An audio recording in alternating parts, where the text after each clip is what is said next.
Ambasador, zonja zotëri. Faleminderit zoti kryeministër për pritjen tuaj të ngrohtë të djeshme. Si dia dhe sot. Është një lumturi e madhe për mua të jem përsëri këtu.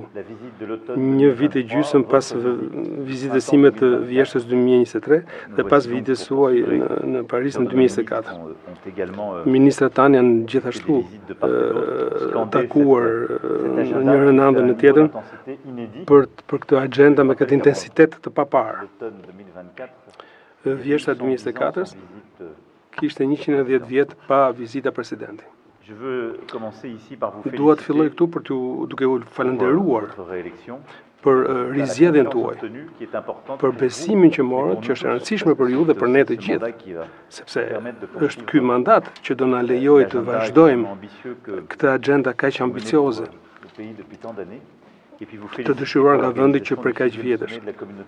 Dhe ju falenderoj për organizimin e CPS, që është samiti i parë i bërë në rajonin e Ballkanit. Faleminderit për këtë, për pritjen tuaj, si dhe për vazhdimin që do bëjmë së bashku. Ju e thatë që marrëdhënia jonë e dyanshme është e strukturuar ndërmjet disa ambicjeve, së pari, sepse në vjeshtën e 2024 filluam dhe po merr formë në të vërtetë, ne kemi vendosur së bashku në atë moment për një politikë inovacioni dhe bashkëpunimi të shtrënguar.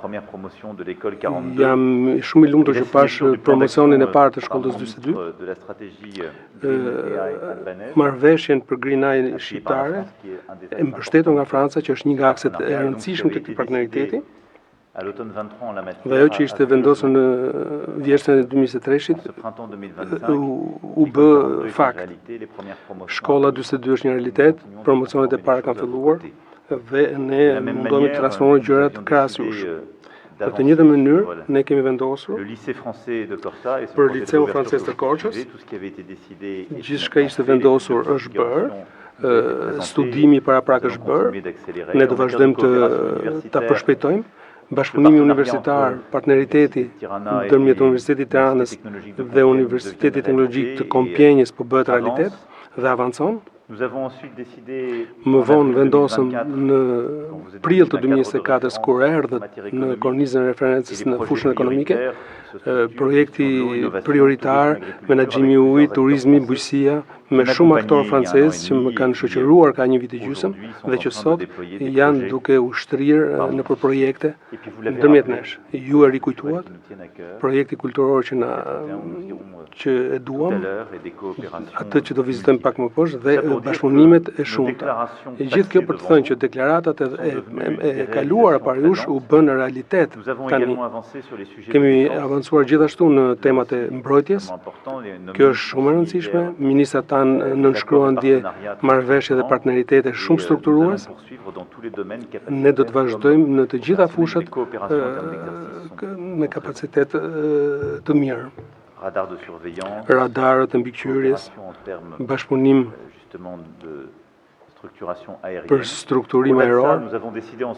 Përtej kësaj, ne kemi vazhduar sot të vazhdojmë dhe për të pasur akoma më shumë aktorë francezë në infrastrukturë, në menaxhimin e ujit, të mbeturinave, prania jonë në projekte shumë strukturues për të gjithë rajonin dhe e ndaj bashkë me ju këtë agenda shumë pragmatike dhe shumë ambicioze. Franca do jetë krahasues për kapacitetin e financimit dhe për ndërmjet këtyre operatorëve të mëdhenj industrial. Ju folët. Më shumë se 300 milion janë bërë tashmë. Bëhet fjalë për projekte urgjence, për energjinë, për turizmin e qëndrueshëm dhe për rajonin e Korçës, që është djepi historik i frankofonisë në Korçë, në Shqipëri. Ne kemi vendosur këtë që nga vjeshta 2023 me të njëjtat ambicie. Përtej kësaj marrëdhënie dypaqe, ne kemi dëshiruar të shkojmë edhe më larg dhe më fort. Është vendi i Shqipërisë në Bashkimin Evropian. që është i rëndësishëm.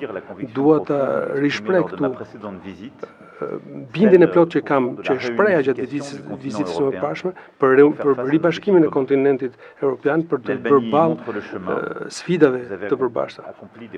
Shqipëria ka treguar udhën, ka bërë avancime shumë të mëdha këto kohë të fundit. Ka bërë shumë blloqe kapituish të negociatave.